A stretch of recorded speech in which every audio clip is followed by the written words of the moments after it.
یہ تمام احکام اللہ کی حدیں ہیں، اور جو شخص اللہ اور اس کے پیغمبر کی فرما برداری کرے گا اللہ اس کو بہشتوں میں داخل کرے گا جن میں نہریں بہہ رہی ہیں، وہ ان میں ہمیشہ رہیں گے، اور یہ بڑی کامیابی ہے۔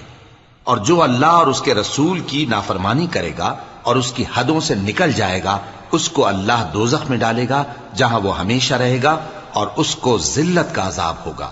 مسلمانوں، تمہاری عورتوں میں جو بدکاری کا ارتکاب کر بیٹھیں ان پر اپنے لوگوں میں سے 4 شخصوں کی شہادت لو۔ اگر وہ ان کی بدکاری کی گواہی دیں تو ان عورتوں کو گھروں میں بند رکھو یہاں تک کہ موت ان کا کام تمام کر دے، یا اللہ ان کے لیے کوئی اور سبیل پیدا کرے۔